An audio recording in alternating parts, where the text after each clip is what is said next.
Hey, what's going on? Heavy Low ENT Show. Mike Cash in the building. My dog EJ Beats. Today we're gonna be interviewing Toy Chop Goddess. Say hey. Hi guys, Toy Marie, aka Chop Goddess. We live at State of Nightlife.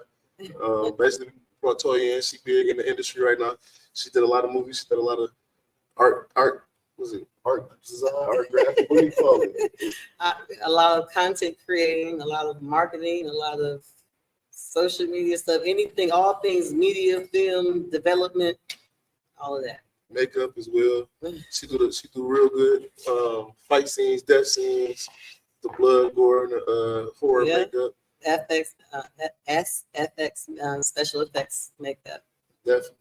So we're gonna get into that today. You know what I'm saying? Talk about everything you had going on previous like year and a half, everything. You know what I'm saying? Everything going on. That's what's up. We'll talk about maybe some current events. We're just gonna really just get to rap and get to talk. You know what I'm with it.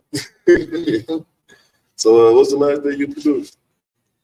The last thing I producer, their titles are usually they're the ones that carry the budget and has the oversight of the film. Okay. And so that's actually one of my goals before I leave the state of Michigan, because I did not plan on being here this long. What you doing? I leave for good. Yeah, I planned on being here for 3 months, and it's been 2.5 years. 3 months. Yes, I came for 3 months to work, to put in the work, to find somebody like kids, mentored them, somebody that was like me that was at the bottom, and somebody looked at them and said they saw something special in them. And I did that through my nonprofit. I do it every month, every other month. I have an annual event for all kids living in motels. And homeless kids, nobody even knows how many kids live in a motel. And then I wanted to also do my media stuff so that I can there's so much talent in Detroit. Like the talent in Detroit is unmatched. But I wanted to come here, put somebody up on game, show them that they can do this, and then we go to the next state. So what state was you in before this? I was in Alabama for 19 years. Oh, And there wasn't any really like film production companies or even like studios. So I was traveling back and forth to like Atlanta studios. so where you from originally? I'm from Detroit, East Side, 7 Mile. I'm from Detroit. From a little bit everywhere. I'm an Army brat, so I actually also That makes sense. I was raised in some of my younger days in Heilbronn, Germany. You know some German? I do. Like How long was you out there? I don't remember. We was there for some years, and so we moved around a lot. So like I said, I was an Army brat. So I lived in Atlanta before. That we were stationed in Atlanta. And Shout out so, Atlanta. My pops stay out there still. I used to be Yeah. out there too. yeah, my brother he got stationed there too. So it worked out for me doing film there. So I got to see my nephews and his kids. So I was going back and forth there. One of the studio sets I was on was Saints and Sinners. I actually never seen the show ever. Wow. You was gonna say, never seen it. That's crazy. I don't watch TV, so even when I do like interviews and like stuff, like I don't even play them back. Yeah, I don't play my interviews back. I don't play interviews back. I don't play like if it's a movie, I might watch it maybe, but usually like first of all, I don't like being on screen. Like most of my work, I'm behind doing creating the magic and the content. So like even like the content for shows that's on big networks like OWN Network, I create the content and the storylines and some of the cast when they need to come up with something. I'm the Olivia Pope and I get the word out. I like it. So what was one of your favorite things to work on, like the movies or the shows? So, well, there's like two. One of my favorites was working with Drew Barrymore for her first produced film called Whip It in Detroit. So it was back in like 2009. And so I was used to being like preppy and like real girly, like everything is like pink and cashmere and soft and stuff like that. And so I got to be like the researcher and intern and go from place to place and look at like a warehouse. And I find the beauty in the warehouse even today when I'm in Detroit, like the abandoned buildings and stuff like that. Like I find the beauty in it, and I'll be like, this is I can picture everything around. And so, but I also got to like dress up like I was a badass, like an all black, like skirt, black, like black dripped up tights and stuff like that or whatever. But and so that was a fun experience because first of all, it taught me a lesson, and it taught me things that today it built my work ethic. So sometimes when you're working on like new film sets, they don't really know the rules of the game, and they really don't know the roles, what the roles of each person is supposed to be there on Drew Barrymore's set. So everybody- No. Everybody's in. You know your exact role. Ain't nobody crossing lines across roles. You know your role. They make it clear from the jump.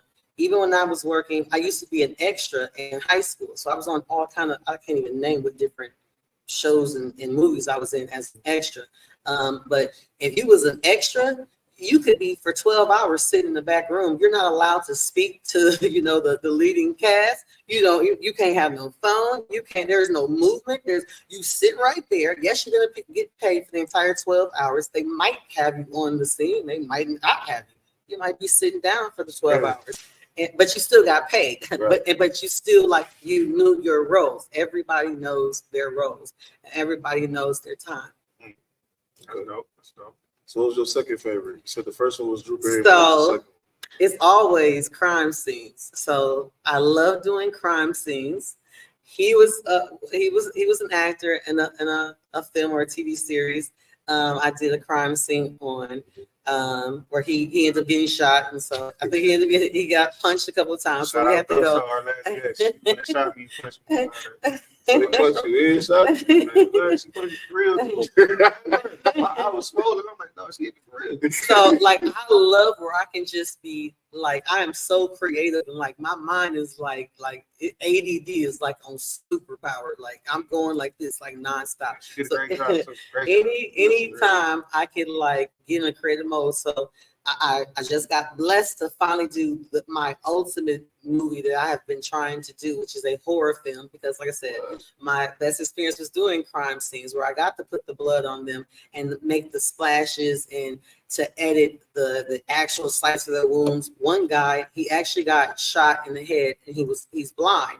And so he wanted to recreate for his music video. He wanted me to direct it, and he wanted me to do the exact match wounds that he had the night he got shot 5 times in his last memory of where he got shot. So he's talking to text me because he's blind. And so I'm just closing my eyes and I'm trying to put myself in his shoes and picture things so that I can deliver it exactly as that his last memory was before he went blind. And so he also had got dragged by the car. So after they shot him, they hit him with the car. His arm got caught in their wheel. It got lodged and dragged. So I had to create that wound and make it look like, a scrape mark. And then he was on the ground like screaming. So that one, I mean, I was gonna cry seeing it because I'm like, this is like coming to life. Like this is what happened to you. This trauma that happened to you. But I've seen a lot of shit. So, but I'm like, yeah, I'm feeling this. And so I'm putting myself in your place and as if I'm you, and I'm creating you and your last moments. And so, so to switch from crime scenes to in July, I'll be flown if I'm not here still by July, I'll be flown to Ohio to do a horror film. So I get to do tons of blood.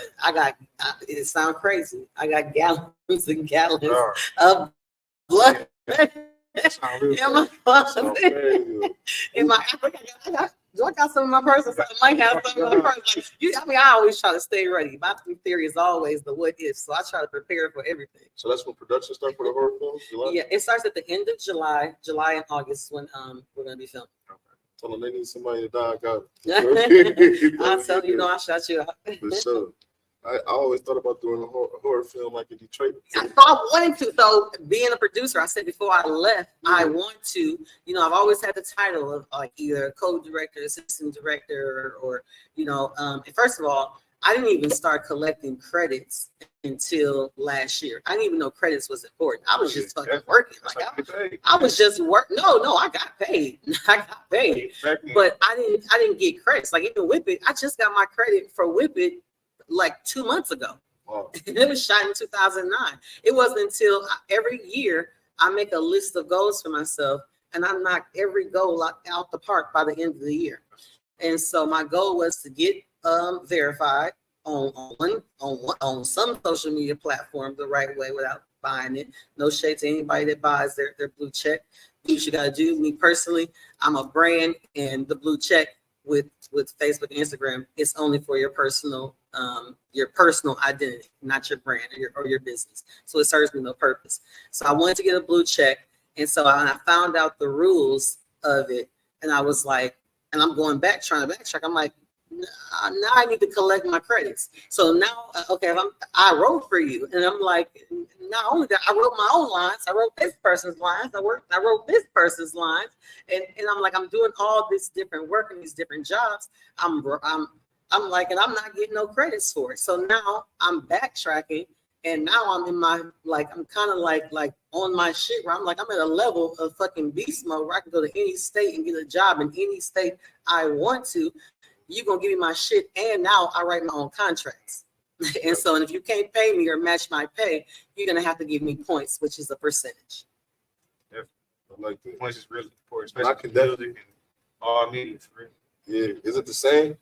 It's not the exact same, but it's basically the same. Yeah, that's back end money. That's royalties and all that. Okay. So because I didn't know that that they called it points in music. Yeah. So yeah, so like with films, like you have film points, and the film points that gives you part ownership, and so you get the royalties, you get them.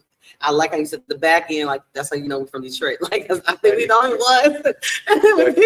When I be talking to people from all different states, and I be like, and then I go whoop around and collect the back end is what we gonna do. Yeah. So I'm like, I'm basically telling you, like, all right, we want to work out this deal. We do it like this.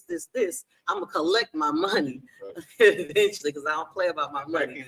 The back end money is always better than the front end money. So if you got the money to put it up front, it's always better on the back end. Residual. And I could definitely attest to you, a monster on set. I was blessed to be on set with you. And she do everything. Thank you. Very Everything. fast too. Yeah. Very fast, efficiently, all that. Makeup to basically acting, coaching. Now, not makeup, because I don't know how to do makeup. My daughter, she's the certified film makeup artist. I don't even know how to do a fucking eyebrow or a lash. Shout her out. I don't know. So her name is Lola Fly 5 on IMDb. She also does henna tattoos, and her account on Instagram is henna.lola by Lola _. And so she is the glam makeup artist that I bring around with me to film sets. Like I put all my kids together. Right? Yeah, she was there that night. So I bring my kids. I've been blessed to, from the last 7 years really, to design my life actually, and to design my life in a way to where my kids can come with me. So my kids come to business meetings with me. My kids, if I'm in a barber shop, my kids, they come to the shop, they know what to do. I teach them everything I know, every skill I know, I pour it all into them. And so even my daughter right now, she knows how to cut at not even like a beginner level. She knows how to cut like a standard barber. I'm a certified licensed master barber. She knows how to cut at a standard barber level. She knows how to do like makeup. And like I said, henna tattoos, this dying down on me, but she did this one. She did my nail designs. Like I teach them everything. They are artists. They sing. They in the studios. I bring them to the studios. Like I'm talking about. My kids are monetized. They get paid for their content. They get paid from posting online. Like I said, one thing I believe, like even when I had kids, first of all of my kids, they were prayed for before they had got here. And so I felt like it is my absolute duty, and I would do an unjust to beg and ask God to bless my womb with them and not give them the best that I got and set them out here in this world for failure. I said, the tools that I have, you get to decide if you want to punch a clock. You don't never have to punch a clock or work a 9 to 5 in your life. From my bed, I can make what I was making in a week. I can make that in a day in a couple hours. off my phone. Facts.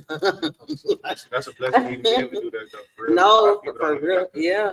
And like I said, then the people that I'm around too. So like I don't have my kids. I'm very protective over my kids. And for the most part, I homeschooled my kids. And so, like I said, when people are around me, I don't surround myself with bums and like him being on the set. My sons, when they were on the film set working, I brought them.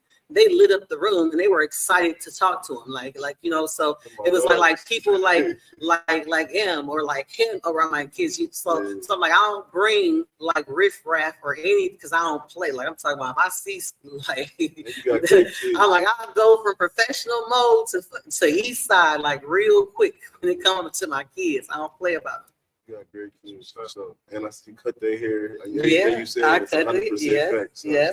They're my model, so I gotta go like beast mode on cutting their hair. So when they go to school, this is my walking billboard. Facts. But actually, my sons they won't allow any of their friends to get a haircut. Why not? Right. So apparently, they're all finding me on Google and social media, and even their teacher. He's married. He said he was willing to risk it all. They did. Whoa. They did a who has like the baddest mom or milk contest, and I was named the MILF, and all of the kids are always pulling up like my photos and stuff, which is weird. I'm like, should I be doing ABCs? Like, what the fuck are you doing? Like, so my sons are like, no, they can't call her.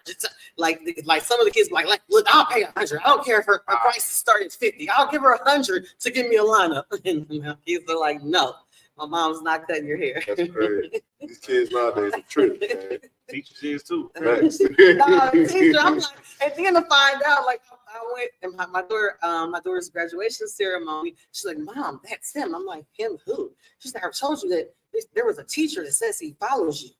I was like, that's not. I'm like, as much shit as I talk on here, I'm like, nah, I'm about to talk about his ass, and he about to see it. So I can get to work. For real. Shout out to the teachers. So I heard you earlier. You said you was thinking about if you wanted to do the horror movie here in Detroit.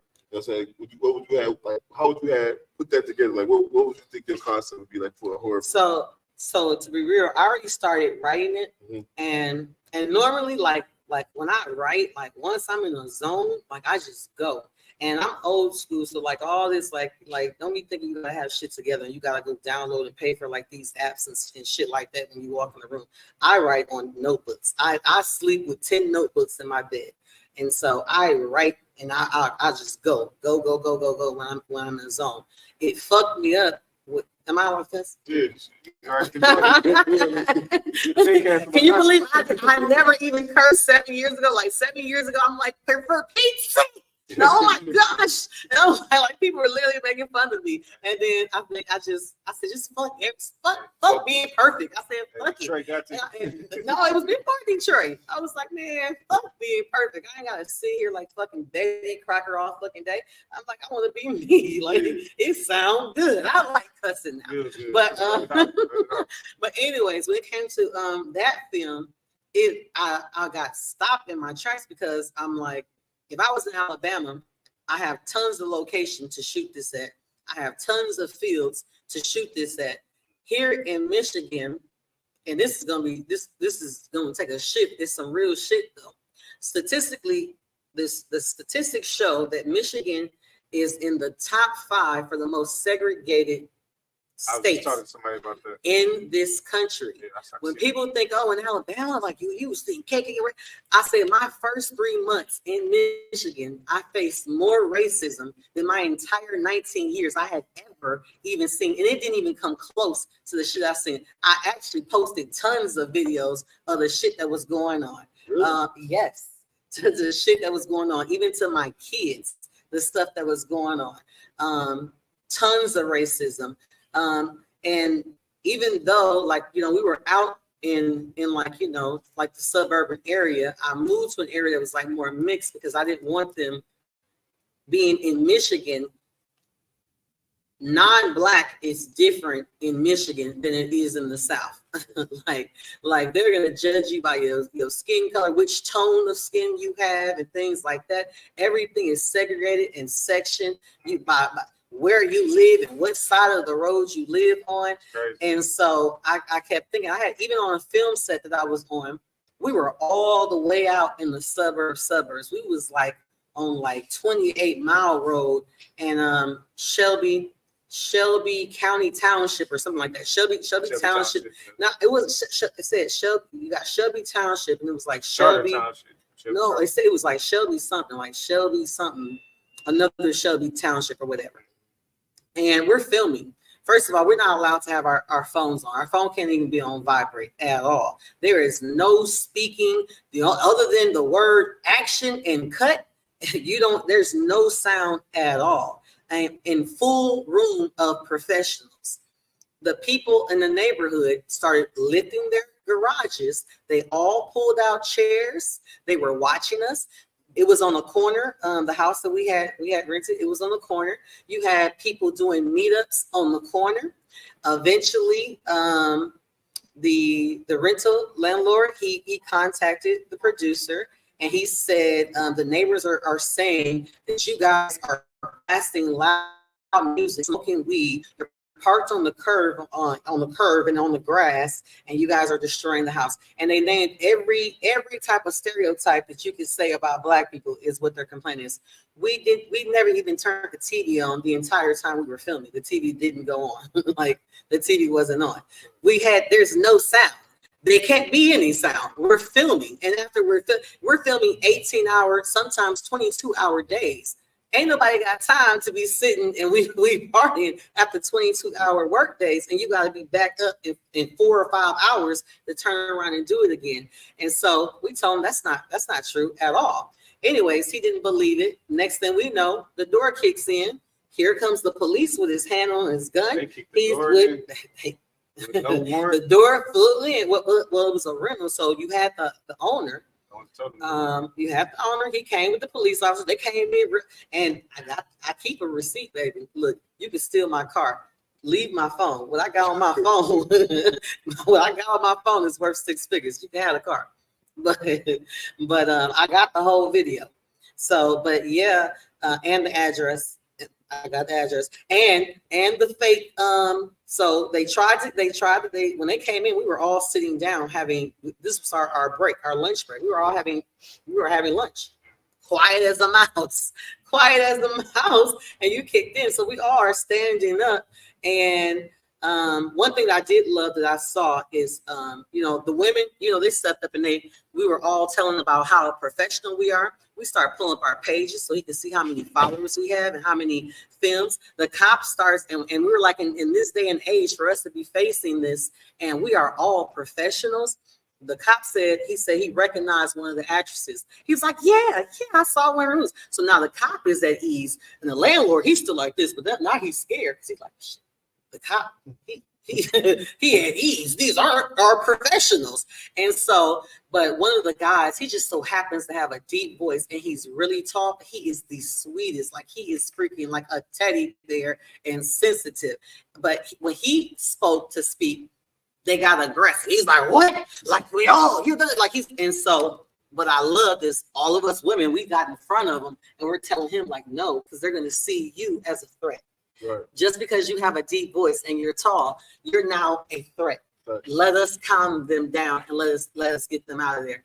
By the time they left, we ended up getting a message. The owner had apologized. The owner sent us a copy of what he had sent to all of the neighbors. And he was basically telling the neighbors that they were racist and blah, blah, blah, blah. And he offered to pay for our entire set's lunch for the next day. I was shaking. I was crying because all I saw was, I'm not coming back home to my children. But even when he showed us the message he sent to the neighbors, I said, oh, fuck. I said, man, I got to pack up my shit and get out of here. This is about to be the wrong move. Right? So, I'm like, no, you just fucked up. So it was one of you. Now you just pissed off and called them racist. So no. So of course, they responded the next day. They brought on this fake like dude came. He said he worked for the city. He was like Reynolds something in this area is illegal. He gave us an immediate to vacate. I called the city. I asked them, like, it's no policy number on it or anything. I'm like, I'm telling them, this is made up. They still packing up all this stuff. I'm like, this is made up. Like, I want to go to war. Like, let me post. Like, let me post. They sent this man here. And yeah, he might work for the city, but he gave you a fake ticket and in an immediate vacate the premises. Which is that you can't. What are you talking about? Like immediately vacate the premises? Like what? Like at least it would be a 24 hours for us, right? So he goes, yeah, because it's in here. We don't allow rentals of Airbnbs. I'm calling the city. I'm like, do you guys have a policy like that? They're like, no, we don't. I'm like, I told y'all because they packing up and they're like, oh, we gotta get out of here. I'm like, I'm telling you, this is fake. They called one of their cousins or their uncle or their brother who worked for the city. And I took a picture of the ticket too. I took a picture of the ticket, so I got it. Save the slides. I'm like, shoot, I still got 3. I got 2 more years. I got 2 more years. Harassment, discrimination, and so racial profile. I'm talking about, like, it was all false. Like I said, I have the whole video footage of everything that took place, and so that brought me to.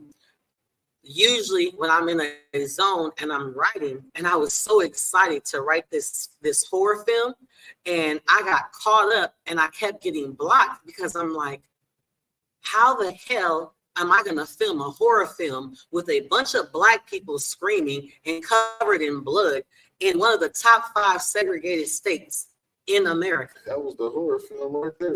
So I was low key. I was like, I should do a horror film about an Airbnb where some Black people went, and the whole neighborhood was trying to kill him. Like on what's the one movie they put the siren on when the time comes on? It's time to like start killing anybody. Like The Purge. I'm like, it's about to be like The Purge for them, and we don't know we in the middle of the purge. So we fight for our life till the sun come up. So I'm like, I thought about that. But like I said, where am I going to shoot it? Where am I going to shoot it here and take that type of risk? You have to have a big budget so that everybody in the neighborhood knows.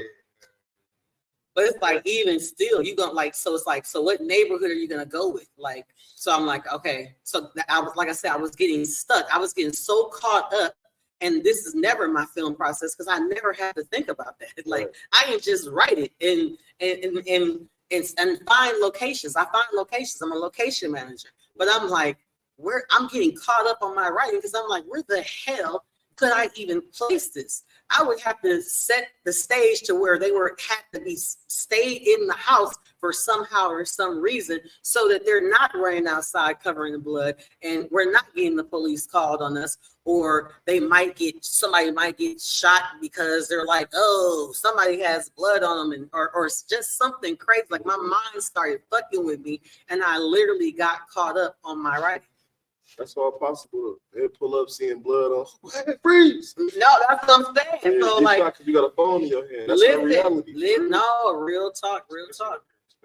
So up here, I'm like, if I was in Alabama, I'm like, this shit would have been done. Done deal. But I'm like, here, I couldn't. I'm like, shit's been happening like all around. It don't matter where you're at. And I'm like, how I just got caught up. And I'm like, I don't know how to even write this because I don't know where I could even place this at, right, where an accident or a death would happen. And I couldn't live with myself if something like that happened. The racism here is definitely like systematic. They try to like basically use the system on you and act like they're not being racist, you know what I'm saying? I guess maybe down south they just racist to your face. You know so, no, in the South, if somebody's racist, no, they're not fucking with you. Like they like me. Like if I don't fuck with you, you glass. Like I don't see you. Your mother never gave birth to you. I don't see you. Like you don't exist. But you don't, and even if you're in need though, they'll come to your defense in need. Like I have more people wearing Confederate flags, and like my gas was out. And they came and like help with my tire or things like that. And so like not even all the people that wear Confederate flags are like that. I had people like shield my kids and protect my kids, and they had a little Confederate sign on, and they showed compassion and they helped us out in situations or whatever. And so just here, like I said, they are secretly racist and covering it up, and they hate you and they try to sabotage you. Wow, I just had this conversation with somebody the other day about that. Like, it's this the most segregated city. For real, think about like Mac, Grosse Pointe on one side, trenches on the other side, and you got 8 Mile same way. You know what I'm saying? Warren, Pretty Right. much the whole, yeah, if you think about it, Especially like Grosse Pointe. Chicago. Especially Grosse Pointe. I was dating a dude. He lived in Grosse Pointe. This dude, he happened to be non-black or whatever, and he took me to an area like around Grosse Pointe where you open the dang on gate and walk out to the water, and the water's blue. I'm like, what the fuck is all the water over there? I'm like, where the fuck did this come from? Like, what the fuck is this? It's over there. No, I'm like, people are fishing. Like, the shit was beautiful. I'm like, where did this come? Like, what the fuck is this park? And it's hidden. Like, because you have a neighborhood and you drive, they only give out a certain few a year. They choose who they want to. And so they give it nothing. He showed his pass, go right in. And then it's just like, la, la, la. You're like looking around, like, where the fuck am I? Like, did I leave Michigan? That's crazy. Like, I thought this shit's fucking beautiful. See, right across the street. And then as soon as you leave and you drive a half a mile, like you are literally, it's a crackhead asks for $2. Like, I'm like, whoa, it's a whole new world. Like, it's a hidden world. Behind the wheel too. It's behind it for years. Yeah. That's the same Detroit River. Same river, same. How the fuck this river? They fishing. I know this fish. Is this fish different from what's over there? So you can eat this. Like they fishing over here. Like everything set up for them and everything. And like I'm like, this is, and like I said, I find spots. So even like when we're here in Michigan, like for me, my kids are out, it's like we act like we tourists. We going everywhere. I want to see everything. I like I said, I love the buildings. I love the art that's on the buildings. I love doing ciphers inside of like the abandoned buildings. I'll have a rap cipher and get some artists to come in and fill them and shoot some, because I'm like, I see this is fucking beautiful. Like in the destruction, I can see the beauty. So I'm like, this is fucking dope. Like I'm seeing so much art all around. You ever think about being a photographer? No, I'll stick to BTS because my list and my resume is too long. So I don't think I can handle all of that. You got the auto. Yeah, I do. Yeah, so I do. I take, you see, like me taking like BTS photos all the time and capturing stuff. But I wouldn't want to be like locked in somewhere and like having to. No, like I like to be free. I'm a Sagittarius, first of all, so like I get bored easy. Because so I'll be a photographer for a week, and then God damn it, I'm back to a barber. Then I'm back to a director. Then I'm back to writing. I'm all over the place. Sure. I know you got a lot of BTS on Lethal Live. I got tons. Filled her whole phone up. No, bro, listen. I have no space on my phone, and I finally bowed down and paid. I finally bowed down and paid. We call this the cloud. Yeah. I paid the cloud for them to give me more storage because I got so much BTS that I need to get off of my phone from the film Lethal Lives that we've been waiting to drop. Yes, I edit. So even like my clients. So I have tons of clients that I market for, or I'll act as admin on their pages, their business pages, their brands, even if they're like artists. And so I'll create, and sometimes I'll capture the image of them, or they'll send me some video and I'll edit the video for them. I might put a sound behind it, and then I'll post as if I'm them. So I'm on their account and I'm posting as if I'm them. And so, yeah, so we call it social media managing, social media marketing. I market their stuff. I increase their visibility. I increase their numbers. I increase their traffic. Like I put their name on the map. If they ain't been on Google, you definitely about to show up on Google when I get done with you. So I'm always capturing something and content for other people. And so, like I said, my phone is full. So I need Lethal Lives to drop so I can get rid of all of this this footage. This one did my bio. Oh, really? Yeah. Yeah. IMDb. So I do Yeah, bio. bios. So clients will hire me to, sometimes they'll hire me to, like I just finished one of my most epic bios because like he had me do his entire, he wasn't getting his credits. And so I'm the type of person, like when I feel like somebody's the underdog or they've been fucked over, I go into beast mode. Like I'll go so fucking hard for them when I find out they've been fucked over. So I'm like, wait, you did all this work, you ain't getting no credit? I said, bro, give me 3 minutes. Type. I said, all right, refresh your screen. I said, it might be 24 hours from now, or refresh it now. All right, you see it? Okay, I put all your credits in there. So your credits are now showing up, and this is going to be your new page. And so I'm acting on his page, and I'm lining up everything.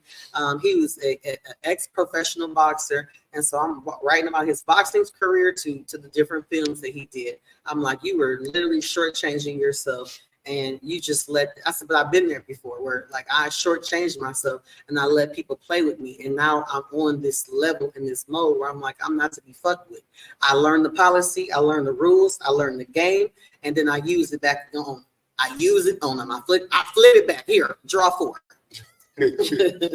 Uno. I like it. So basically, you could relate to him because that's where you came from. Yeah, like you said earlier. yeah. You coming back for everything that you did to get Yeah. back in. So you see To put somebody else on, like, put somebody else in position. I'm like, because it's a lot of free game out here and other people, and I've been in their groups and I'm not gonna say like other races, they have given me game and they have taught me things that other people didn't know that was just like so fucking simple.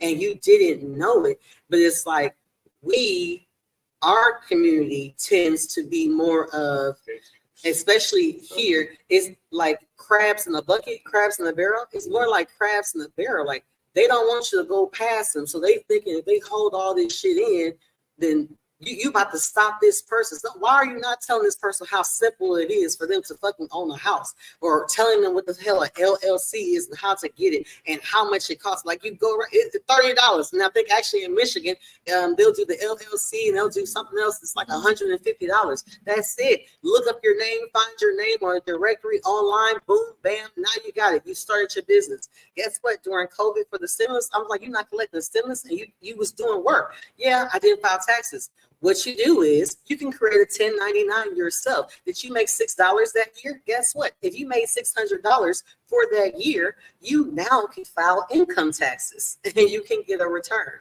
And so it's like different things, and like even bigger things about like businesses or like the place that we're in right now.